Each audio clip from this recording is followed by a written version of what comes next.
Facebook পেজে নতুন update কি হলো হঠাৎ করে? ফেসবুক পেজে ভিডিও আপলোড করলে সেটাতে আর ভিউজ দেখা যাচ্ছে না, কি দেখা যাচ্ছে সেখানে প্লেস দেখা যাচ্ছে। প্লেস কিন্তু আগে দেখা যেত রিলসে, কিন্তু এখন ভিডিও আপলোড করলে ভিডিওতে প্লেস দেখা যাচ্ছে। এরকমটা হয়েছে, দেখতেই পাচ্ছেন পাশে প্রত্যেকের পেজেই প্রায় দেখা যাচ্ছে প্লেস, মানে ভিউজ দেখাচ্ছে না, প্লেস দেখাচ্ছে। তো এরকম আপনার ভিডিওতেও তো হচ্ছে, আপনি দেখেছেন সেটা লক্ষ্য করে?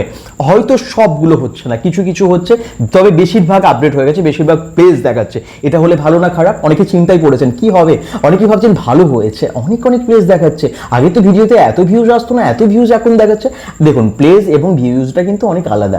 প্লেস হচ্ছে ভিউজ হচ্ছে যেটা আপনার ভিডিওটাকে ক্লিক করে কেউ দেখলো, আপনার ভিডিও এলো তার কাছে, সে দেখলো, ক্লিক করে তুমি যে ভিডিওটা বা আপনি যে ভিডিওটা দেখছেন সেটাতে ভিউজে কাউন্ট হচ্ছে, ক্লিক করে দেখা মানে সেটা তবে ওয়াচ টাইমটা হচ্ছে দেখছে ইন্টারেস্ট নিয়ে। কিন্তু যেটা আমরা স্ক্রল করতে করতে উঠে চলে যায় সেগুলো হচ্ছে প্লেসে চলে যাচ্ছে, সবগুলো সেগুলো সবাই দেখে না। তো লাভটা আসলে কি হচ্ছে?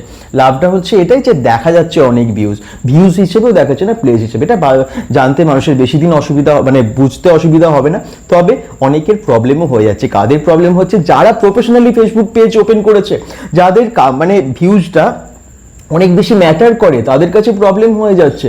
একজন হয়তো ভালো ক্রিয়েটার নয়, যারা কন্টিনিউ ভিডিও আপলোড করে না, এবং আরেকজন প্রফেশনাল ক্রিয়েটার আছেন যিনি কন্টিনিউ অনেক চিন্তা ভাবনা করে কন্টিনিউ ভিডিও দিয়ে যাচ্ছেন, তাদের ক্ষেত্রে অসুবিধা হয়ে যাচ্ছে। যারা নর্মালি ভিডিও আপলোড করেন তাদের ক্ষেত্রে কোনো ব্যাপারই না, এটা যে বেশি আসুক কম আসুক তাদের কি আছে, বরং খুশি হবে প্লেস বেশি দেখালে। কিন্তু যারা প্রফেশনাল ক্রিয়েটার তাদের কিন্তু একটু অসুবিধা হয়ে যাবে। তারা দেখবে বাকিদেরও এরকম বেশি বেশি ভিউজ আসছে, আমাদেরও তো অনেকটাই প্রবলেম হয়ে যাবে। তবে যাই হোক, প্লেসটা থেকে আমার মনে হয় ভিউজটা যেমন ছিল ওটাই ভালো ছিল। আপনাদের কি মতামত সেটা কিন্তু আপনারা কমেন্টসে জানাবেন। তবে হ্যাঁ, অনেকের আপডেট হয়ে গেছে, অনেকেই কিন্তু প্লেস দেখাচ্ছে, ভিউজও কোনোটাতে দেখাচ্ছে, পুরোনো ভিডিওগুলো বিশেষ করে। আর অন্য কারো মোবাইল থেকে বা অন্য কারো ইয়ে থেকে ভিডিও দেখলে অনেক সময় ভিউজ দেখাচ্ছে, অনেক সময় প্লেস দেখাচ্ছে, জানি না কোনটা আসলে হবে। আসলে কি হয়, ফেসবুক পেজ বলুন বা ইউটিউব বলুন, ফেসবুক বা ইউটিউব, তো তারা কিন্তু প্রায় আপডেট করতে থাকে, বিভিন্ন ফিচার্স আনতে থাকে, বিভিন্ন রিসার্চ করতে থাকে। হয়তো একটা রিসার্চ করছে যে যদি আমরা ভিউজ হিসেবে না দেখে প্লেস হিসেবে দেখি তাহলে কি হবে। যদি এটা কোনোভাবে ক্লিক করে যায়, যদি এটাতে ভালো কোনো রেসপন্স আসে, তাহলে কিন্তু এটাই থেকে যাবে, না হলে চেঞ্জ হবে, আগের মতো হয়ে যাবে। তো কোনটা হবে সেটা দেখার অপেক্ষায় আছে। আপনারা কিন্তু কমেন্টে জানান কোনটা হলে ভালো। আমার তো মনে হয় ভিউজটা বেটার ছিল, কারণ ভিউজটা অ্যাকচুয়াল ছিল। প্লেসটা কি হচ্ছে, স্ক্রল করে সব চলে যাচ্ছে, তাতে অ্যাকচুয়ালটা বোঝা যাচ্ছে না যে কতজন দেখছেন, তাই তো?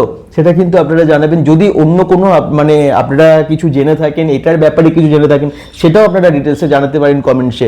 হতে পারে আমি হয়তো অনেকটা কম জানি, আপনারা হয়তো অনেকটা বেশি জানেন। তো সেটা কেমন হয় যদি রিলসটা, মানে রিলস বলুন বা ভিডিওস বলুন, সবেতেই ভিউজটা না দেখিয়ে প্লেস দেখাই, যেমনটা এখন দেখাচ্ছে। আর এই ভিউজ এবং প্লেসের মধ্যে অনেকটা ডিফারেন্স আছে। দেখবেন যে ভিডিওতে আগে আপনার হয়তো 100টা ভিউজ আসতো, এখন সেটা 250টা হয়ে গেছে, 200টা হয়ে গেছে, ডাবলের বেশি হয়ে গেছে। কারো হয়তো 1000টা 5000টা কারো ভিউজ আসতো, সেটা দেখবেন 10,000 ছাড়িয়ে গেছে, প্লেসে দেখাচ্ছে। এই সমস্যাটা হচ্ছে। তো এই সমস্যা, এটা সমস্যাই বলা যায় আর কি। তো জানি না আপনাদের কাছে সমস্যা নাকি সেটা ভালো হয়েছে, সুখবর বলে মনে হচ্ছে, কমেন্টে জানাবেন। যারা দেখছেন অবশ্যই মাই টিপস বিভাগ চ্যানেলটাকে সাবস্ক্রাইব করবেন, এবং এরকম আপডেটেড ভিডিও আপনারা পেতেই থাকবেন। ভিডিও যদি ভালো পেতে হয় অবশ্যই কিন্তু জানাবেন, কিরকম কন্টেন্ট আপনারা চান সেটাও জানাবেন, ঠিক আছে? ফেসবুক নিয়ে আরও অনেক ভিডিও আছে, সঙ্গে থাকুন এই চ্যানেলের। বাই।